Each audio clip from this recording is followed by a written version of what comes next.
From UFOs to ghost and psychic powers, history is riddled with unexplained events. You can turn back now and learn the stuff they don't want you to know.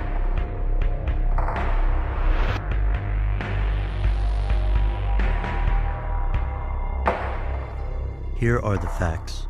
On February 26, 1959, a rescue team searching for 9 missing hikers in Russia's Ural Mountains stumbled across an abandoned campsite. The signs did not look good. To begin with, the tent was torn apart. Following footprints in the snow, investigators found 2 male bodies clad in their underwear, barefoot, near the remains of a fire. 3 more bodies lay in between, as though trying to return to camp. Coroners originally determined the cause of death was hypothermia. 2 months later, the other 4 bodies were found about 250 feet away, buried under more than 13 feet of snow. Some bodies had broken ribs or crushed skulls. 1 corpse had no tongue. But there were no external wounds, and these corpses wore pieces of clothing from the earlier bodies. The 9 travelers had all been expert skiers, but the Kolatsakil mountain in winter is harsh terrain. Almost from the beginning, rumors abounded. The clothing of the hikers was said to exhibit high levels of radiation.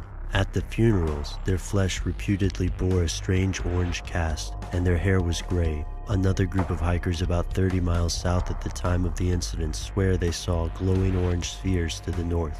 Keep in mind, this event took place in Soviet Russia at the height of the Cold War.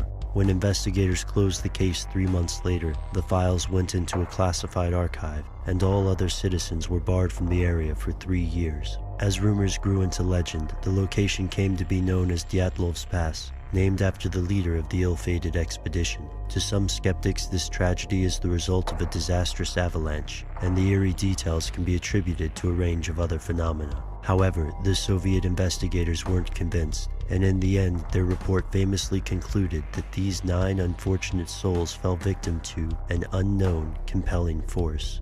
What could it be? Here's where it gets crazy. No one knows. While skeptics rightly point out the possibility of an avalanche, it's difficult to explain the lack of external wounds and the missing tongue.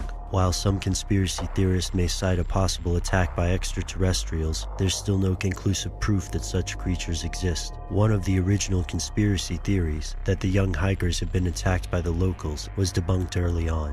Where does this leave us? Some theorists believe an Alma or Russian Sasquatch tracked the campers, frightened, and killed them. To support this claim, theorists point to the odd location of the final campsite, out in the open, away from the forest. They also allege the ominous phrase, "From now on we know that snowmen exist," was found scrawled on a nearby scrap of paper.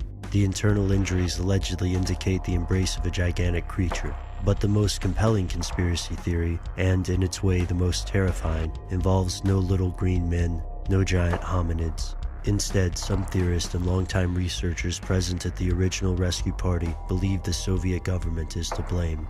They believe the campers stumbled across a testing ground for exotic weaponry. That the Soviets would be testing strange weapons is not in itself extraordinary. After all, the same government experimented with psychic powers and beam radiation for decades. The high levels of radiation in the area could support this theory, and the testimony of the hikers to the south could also correlate with the testing of a thermobaric bomb, which can cause internal injuries consistent with those found on the corpses. But even this theory is imperfect. Consider the missing tongue.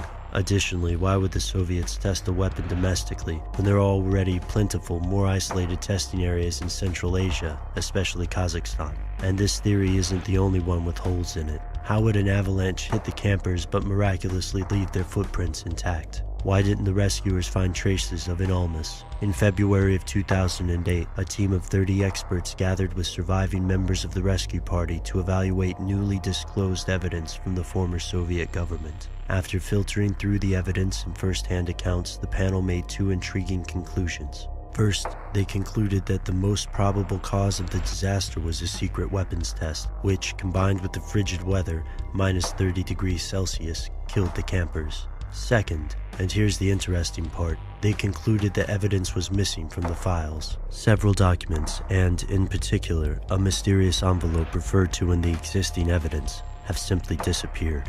Due to the amount of time that has passed and the notorious secrecy of the Cold War Soviet Union, we may never learn what actually happened at Dyatlov's Pass. Amidst all the evidence and speculation surrounding the tragedy, one fact remains. There's something they don't want you to know.